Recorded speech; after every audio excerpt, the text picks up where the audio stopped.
I'm Chrystina Woody-Train. I'm the founder of Buckshot Marketing. We really focus on keeping all of our clients and brand partners really connected to culture through marketing and branding and creative services. Super excited for VidCon now and this incredible think tank. And joined by the incredible Stephanie Patrick, co-founder of Theorist Inc. Let's bring her on. Hey, Chrystina, thank you so much for having me. I'm so excited to have a chance to sit down and think about the future in a post-pandemic world. Right? Like, what does that even mean? I know. For those that may not be familiar, I'm assuming everyone that's tuning in is familiar with what Theorist Inc. does, but do you want to just give a little overview so our conversation's rooted in context, and we'll jump right in? Absolutely. So Theorist Inc. is an endemic creator-led media company. We own and operate 4 YouTube channels where we talk about the fusion of pop culture and education. So we run channels like game theory, film theory, and food theory. Our 4 channels together have about 28 million subscribers and over 5 billion views. We've been on YouTube for 10 years, so we've seen a lot of things come and go in the new media space, and unfortunately also a global pandemic, but hopefully we're seeing the other side of that as well.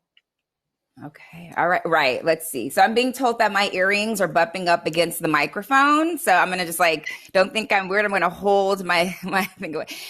So I think, Stephanie, I think everyone's really curious to hear your point of view. So for me, when I hear post-pandemic world, I still don't really know what that means. I saw a really funny meme yesterday that said the CDC, they're just now out here freestyling and keep changing the rules, and now it's just vibes. So before we really talk about our professional sort of approach, what does that mean to you? What does a post-pandemic world, what does that actually mean? Because I feel like it's different for everyone. It absolutely is. I don't think there's one definition of that. For our company, I think a post-pandemic world looks a lot different than many others.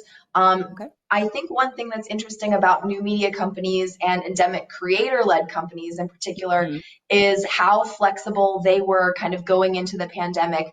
If you see, if you watched a lot of the way that the late night hosts adapted to a world in a pandemic, they started to look a lot more like YouTubers during pandemic times. And so for people who already worked on YouTube, I think maybe the day-to-day didn't change as much, but the intensity of working at home with yourself, or a lot of times with your significant other, or the same very small team of people, got very intense during the pandemic. Yes. Moving out of that, I think there are obviously a lot of things that are going to change in different ways for different people. We're already seeing a lot of office spaces start to come back online. Yes. People employers, I think especially, are trying to make office life appealing again in a post-pandemic world where people have gotten used to a lot of flexibility of being able to work from home. And I think especially, small companies who may have realized that they don't need an office space, or they don't need that much face-to-face interaction to make their business work, are really at that point of deciding, do we want to go back to an office setting at all? For us personally, we work largely remotely anyway. Even our full-time team members, a lot of them are remote. We tried not to subject people to long commutes across Los Angeles, even before the pandemic. And so I think one of the things that's going to be really important for us coming out of this time period will be making sure that when we're meeting up with our team, or when our team is face-to-face, that really our focus and priority is on mental health, connection, and the more social, emotional well-being of our team, rather than grind, let's get work done, because we've already learned that we can do that largely at home. Yeah, and that's such a good point. I think one thing we found at Buckshot as well is that perhaps some of the lack of inclusivity, where you see a job description and it's must be able to work in the office. And if you are not able to get there because maybe you don't have transportation, or you might have, the way that you structured your life, but you're still able to do the job, I feel like a lot of people's careers have actually sort of taken off only because they're able to showcase that, yes, I'm able to work from home and to be diligent. One other thing we found too, and I'd love to hear your opinion on this, is while the day-to-day hasn't changed for us as well, we're a small company. A lot of our clients are digital startups or just legacy and pedigree brands that have been able to withstand the type of programs and the type of content that we're putting into market has changed because we had a pandemic, we had a racial reckoning, we had social injustice, we had an election, we had all of these things that there was just no way for brands to turn a blind eye to them from a content perspective. So I'm curious how you've been advising your clients during and now coming out. How do we sort of take that same sense of energy and apply it to the work that we're doing now? Absolutely. And for a bit of background and context, we have a basis of our own content and platforms, but actually on the side, we run an ancillary business where we advise not only new media companies, but actually a lot of traditional embedded media companies about their digital strategy. And sometimes that is soup to nuts, building their entire online presence across platforms, usually with a focus on YouTube because that's where the core of our expertise is. But really helping them build an awareness about the larger social video ecosystem at large. So we do talk to a lot of companies. And in the last year, honestly, our focus really shifted when it came to educating companies about the type of content that consumers were looking for, depending on, every company is going to have a different target audience. So for one thing, last year, I think because people were spending so much time with their screens, with their significant others and their families and screens, the type of content and the diversity of content being demanded also went up significantly, along with the larger social shifts, which we hope will be permanent shifts towards inclusivity, paying attention to groups that have been largely historically marginalized, smaller niche communities who have gotten completely overlooked because they're not viewed as profitable enough. We've spent a lot of time in the last year really strongly encouraging our consulting clients to educate themselves about those communities. We literally tell our traditional media clients that they need to watch more YouTube. We're like, get on YouTube, make sure every employee in your company is watching 5 to 10 YouTube channels that they actually follow. They track the uploads of those videos. They understand why those videos are appealing and make sure that they're watching a diversity of content. Immersing yourself in some of those communities is the only way to understand how to speak to them. And we spent a lot of time this year saying, people are spending time with their screens. They're at home. Now is the time to invest in these communities because they are here and they want content from you. On the economic side, obviously, this time last year, everybody's marketing budget went like this. It just completely locked up and no one had any idea what to do.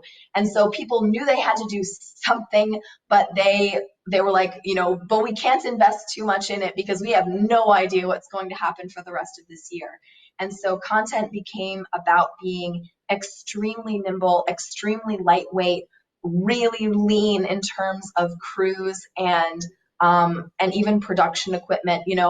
If you have too much production equipment, you need all the people to actually operate it. And so it's how can we run a skeleton crew on a low budget, in a socially distanced way. And I think that really taught a lot of these teams, at least a lot of the brands that we worked with, that you can create awesome content that reaches people in a really meaningful way without, actually on a YouTuber budget rather than on a traditional media budget. Now, did that also sometimes mean throwing some union guidelines kind of out the window? Occasionally, yeah.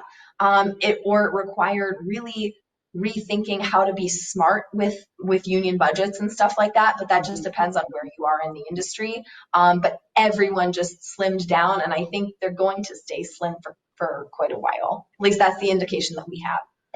Yeah, same on this end too. And I think something that you mentioned is really interesting. Just bigger companies that maybe have more access to privilege or bigger budgets, learning how to be more nimble. But to your Yeah. point about, marginalized communities, perhaps those communities have always been operating on smaller production crews, smaller budgets because of systemic things that maybe have not afforded them. So it almost sort of became more democratic and leveled the playing field. I saw one of the more Absolutely. virtual award shows that I was most impressed with during lockdown was the BET Awards, and it looked high production, and it looked like an award show that they produced well. And my first thought was perhaps it's because as a Black owned network, those budgets haven't always been the same, so they're able to be more nimble versus another company that's used to having bigger budgets and being like, how do we do this? And it's like BT is like, oh, we got this, like we've been doing this. I'm not saying that their content isn't premium, but I thought that was a great example of a company really emerging and doing really cool things, to your point, probably with the skeleton crew and a low, different budgets and things like that. Absolutely. Go ahead. And if you don't mind, I'd love to just echo that by saying I think that there were a lot of moments where the larger media companies that we worked with, who are wonderful and really do have amazing and really passionate teams, but the standards that they were used to working at got completely turned on their head, and so you ended up with Jimmy Kimmel filming from his home, and you have this like up the nose shot of Right. him for whole episodes. And you have YouTubers commenting on it, being like, "Dude, move your camera! Yeah. What are you Yeah. doing?" And it was these The respect for humbling like, yeah, moments. the respect for the digital. And it's not like, I mean, we come from digital, so I've always had a tremendous amount of respect for people that can create their own content calendars, shoot their own content, light their own content, edit their own content, upload their own content. But there seemed to be always this notion of like, well, when that person becomes a traditional star, that's when they're going to really hit it big. And I thought the past year, I was like laughing to myself because I was like, everyone is over here trying to figure out like, how does like someone like Lily Singh, like, how does her content look like that? Or Jackie Aina, or people that have just been doing it. So I'm curious, do you think that that sort of respect for the industry coming from traditional media companies and this ability to say, yeah, to what you said earlier, do you think that's kind of here to stay? That's a great question. I'd hopefully like to say that traditional media was able to take some lessons from endemic new media creators and Mm-hmm. individuals.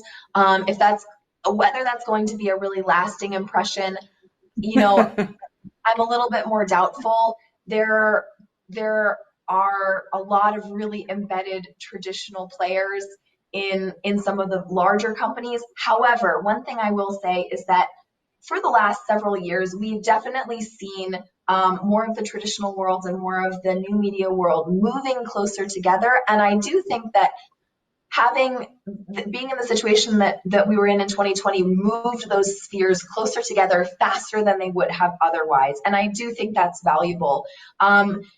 YouTube also, it's not like YouTube is staying static, over at one end of the spectrum, and you have the Viacoms of the world over here on this other end of the spectrum Good just doing its reference, own thing. Stephanie. Good reference.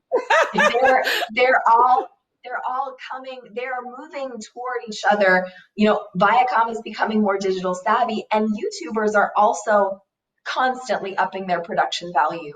We started on YouTube 10 years ago with a $25 microphone and your onboard computer editing software, which is horrendous.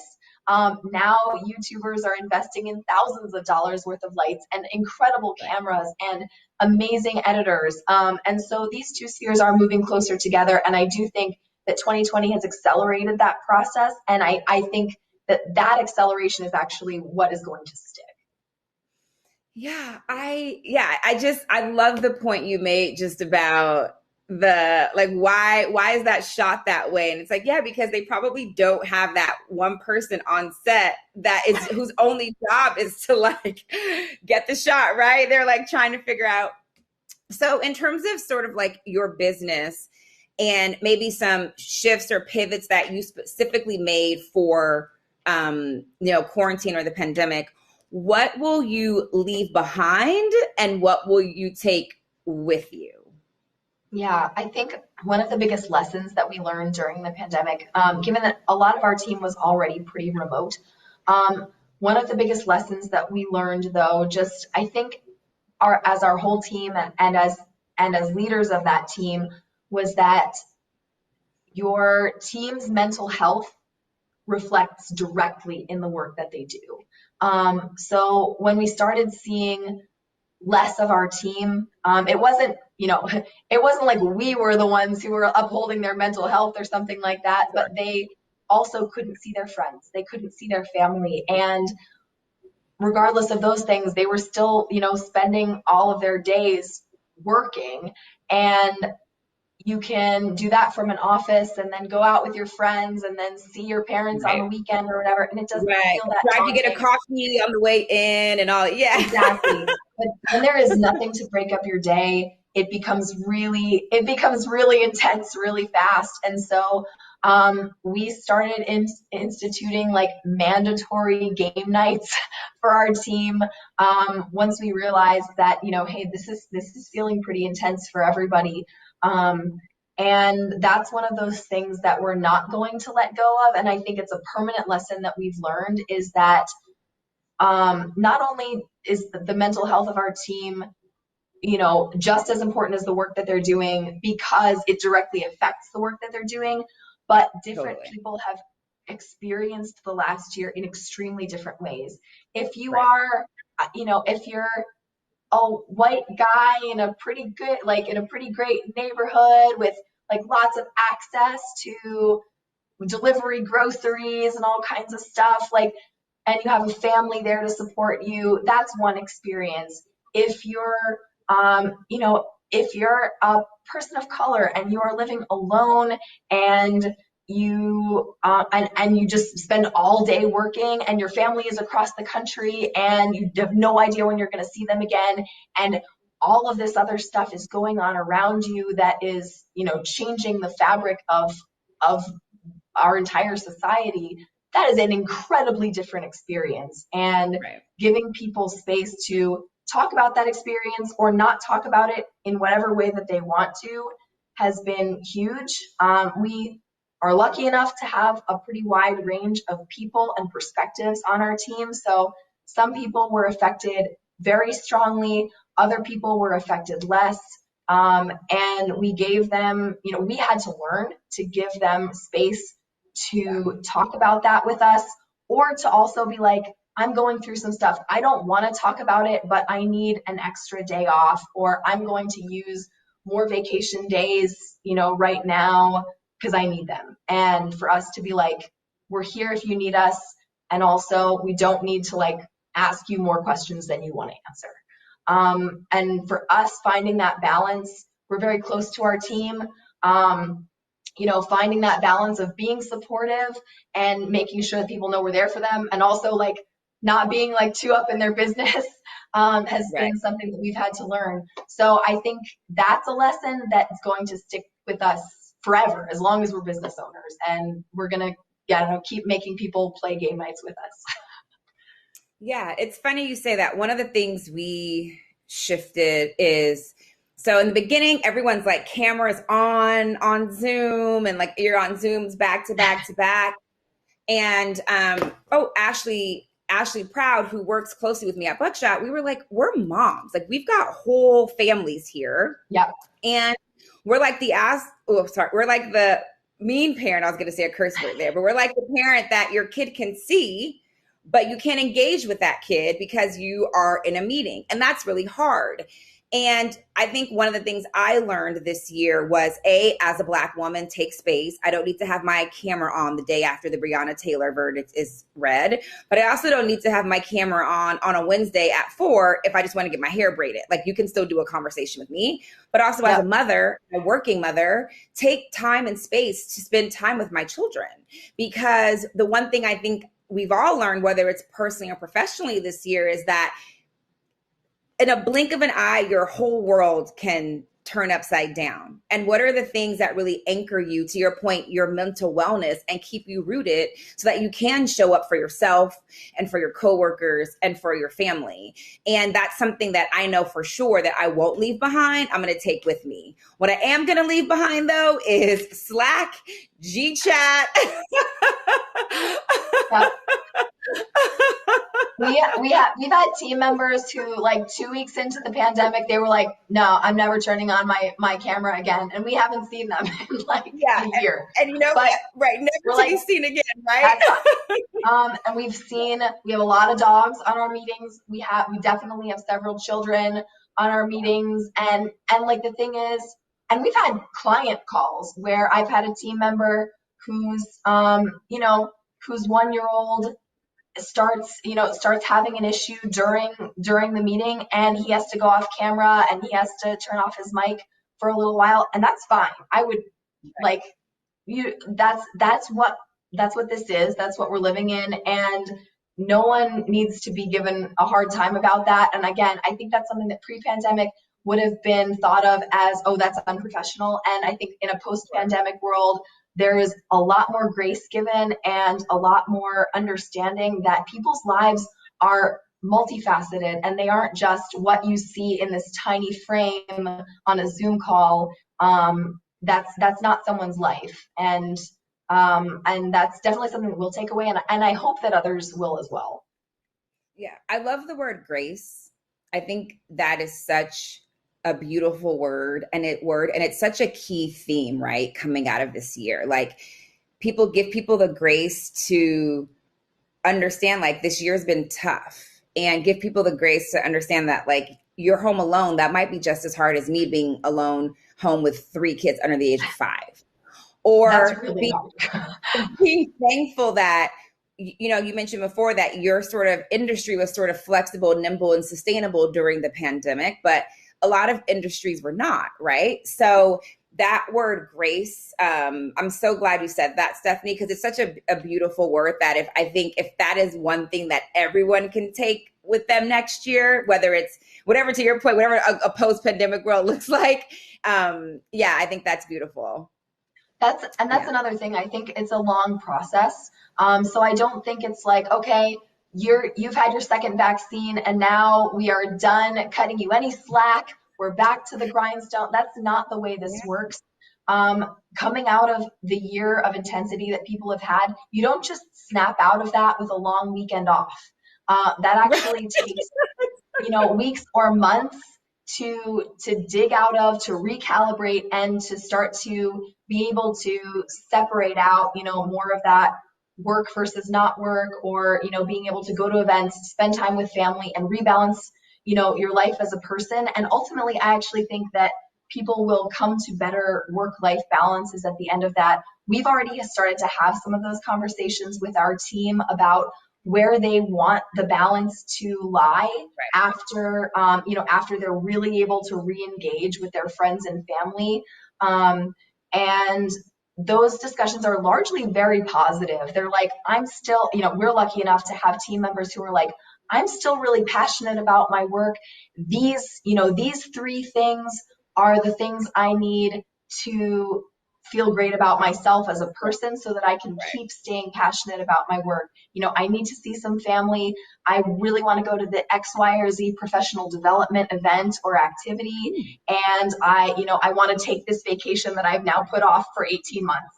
And, I think one of the things that's going to be really important for everyone, especially if you can do it in a smaller company setting, is having those discussions, if you can, on a one-on-one basis with your employees, to say, okay, we see the light at the end of the tunnel now. What are the immediate needs that you have that we either can help you meet, or that we can possibly, work with you as an employer to make sure you get, so that you don't come out at the end of this just completely exhausted. You come out actually feeling refreshed and ready to go, kind of back at it full force. Yeah. Well, I think that's all the time we have, if I'm not mistaken. I think they're counting me down here. If anyone takes anything away from this incredible chat with Stephanie and I today, I think it's grace, whether that's professional or personal. Thank you for bringing that word up. That is one that we should all continue to rally around, and maybe more respect for content creators now that everyone's having to set their own lighting and editing and only having two people on set. They're like, we've been doing this. Uh, so with that Exactly. said, please stay tuned for the next VidCon Now Think Tank. And thank you everyone for tuning in. Have a good rest of your Friday. Thank you so much for having me.